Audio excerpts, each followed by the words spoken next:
This just in, we have a brand new BMW R1250 RS here at the office on loan from BMW for the next little bit, which means we're going to get to do a bunch of videos with this bike, and that'll include a full review. But I wanted to start out with just a quick introduction and ride on this motorcycle now that we have it here to give you some first impressions on it. And I'll go ahead and start off with some of the basic specs. This is obviously a big sports touring motorcycle, so it's gotta have a big motor, and it does. 1254cc air and oil cooled boxer engine, 136 horsepower, 105 pound-feet of torque, and a 6-speed transmission.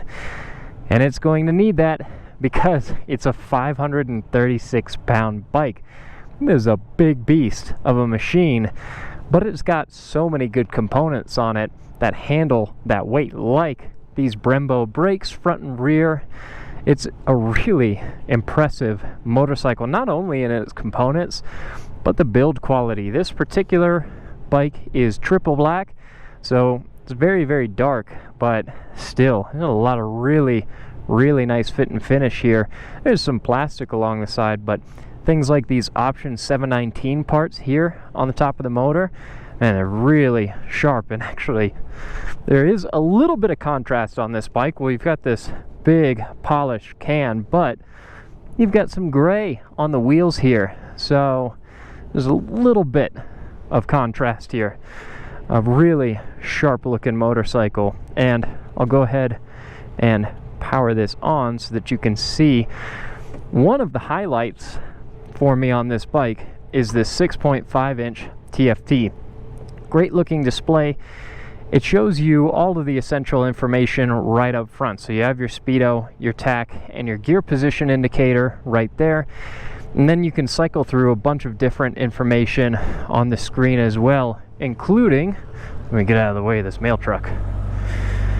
You have up top your total miles, your trip odometers, fuel economy. There's so many different things that you can go through on this list.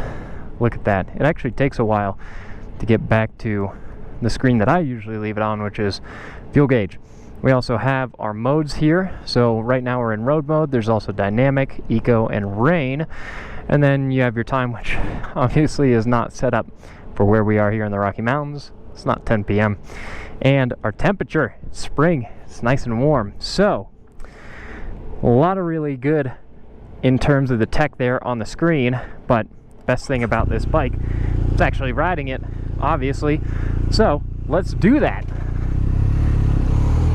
And the first thing that I was impressed by with this bike is, even though it is, like I said, 536 pounds, this is a surprisingly easy motorcycle to stay on top of at low speeds. Low speed maneuvering here is not too bad, and if I want to change direction a little bit even while moving slow, this is actually a really balanced bike. And it's funny hearing that boxer sound in something that's so modern, because I'm used to it in some of the classic airhead boxers that I've spent more time riding, honestly, than most of the newer BMW boxers. But it's got that same kind of character, that same sound and torque that I've come to expect from this engine configuration, especially in a BMW bike. Something else that I can say is really nice about this, even though it is heavy, is that it's not that tall. It's about a 32-inch seat height with this standard seat, and it's easy to get your feet down. Nice bend in the leg. I'm 5'10". I've got no problem flat-footing this bike and then some. Now, I actually just did this, and this was a little bit of an issue for me earlier. There's a lot of features on this bike. It does a lot of things. That's really cool. But your hand controls here are pretty busy. There's a huge density of buttons on these bars, which means it's not that difficult to accidentally hit a button that you don't mean to. So I accidentally toggled high beams. Yeah, it's pretty easy to do. Now let's get on the throttle. Woo! it's not really a bike that's that feels like it needs or wants to be wrung out all that much. It's a really torquey motorcycle at the bottom end, 105 pound-feet of torque, so no problem motivating all that weight that's on this bike. And I mean, really, this is a relaxed motorcycle, something like the XSR that we still have at the office, the Yamaha XSR 900. That's a bike that wants to be wrung out all the time, and that's fun. But this is a very civilized, calm motorcycle, which is a great thing to have in a sport tourer, because this is a motorcycle that you want to cover a lot of miles on, and you probably want to be relaxed for a lot of that time. I do. So this would make for a great commuter bike, because if you want to get on the throttle a bit, you don't have to downshift. It's really pleasant. It makes it a nice bike to ride.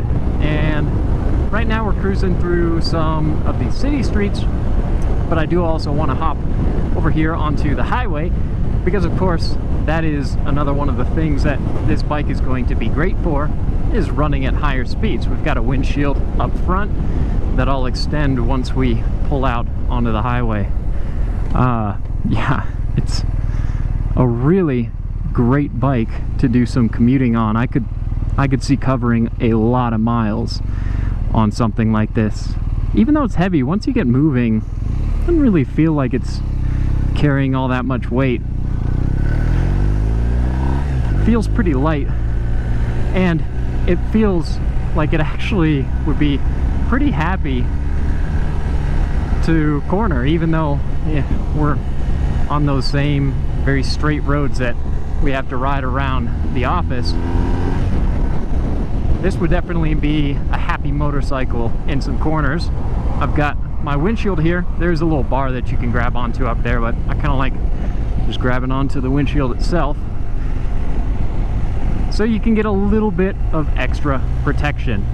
Now, overall, this is, I think, a good bike in the city, but where this bike really shines for me is on the highway. So once this light goes green, I'll be able to carry a little bit more speed and show you where this motorcycle is at home in a big way.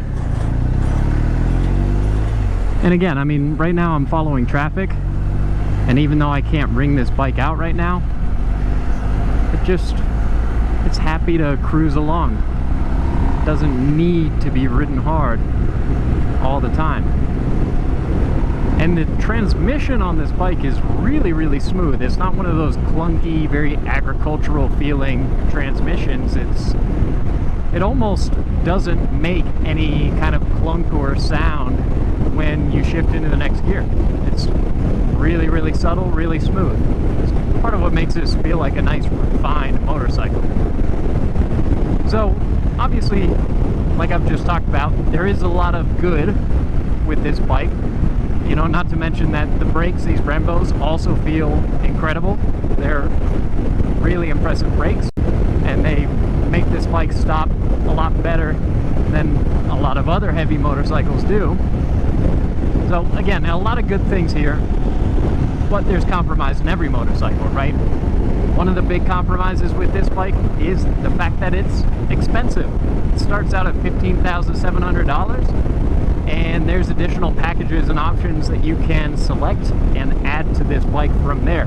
So it only goes up from that point. And $15,700 is a good bit of money. I mean, sport tourers like this aren't the cheapest class of motorcycle, obviously, but 16 grand, there's a lot of bike that you can get for this. Although I would argue that this is also a lot of bike. Really, I think one of my biggest takeaways from riding this motorcycle after riding it for a while, because this is not my first ride on it. I took it about 30 miles from Denver up to Boulder today, and after being on it for a while, my impression was that this feels like the airhead BMWs of the past, but modernized in all the important ways. And I guess that's not surprising, because it is still a boxer, and you could argue, I guess, that those older airhead BMWs were also sport tourers. But it's got that same plush, refined, comfortable suspension feeling, which is maybe my single favorite thing about this motorcycle, especially because I'm only about 160, 165 pounds. A lot of motorcycles feel pretty stiff to me because they're made for heavier riders. This bike does not. This bike is one of the smoothest I've ridden in a very long time. So it has that in common with the old Boxers. It has some of that same sound and character to the engine. It does the same little torque to the side when you rev it. So in a lot of ways, it feels a lot like those absolutely iconic airhead BMWs of the past. And I wasn't expecting that walking up to it because it looks nothing like them. And this bike is not trying to be retro at all, but you can really feel some of that evolution in this, which is something that I love about it. So yeah, there's gonna be a lot more videos coming with this bike very soon. Like I said, a full review, and something that I wouldn't mind doing, and I might try and pull together, is getting this bike side by side with an old airhead BMW of the past to show how these motorcycles have developed over time. They're certainly a lot faster than they used to be. So that's all upcoming. Let me know in the comments if there's any other particular videos that you all really want to see us make with this bike. And enjoy the spring, because it's riding season and no one's more excited than we are. We'll see you in the next.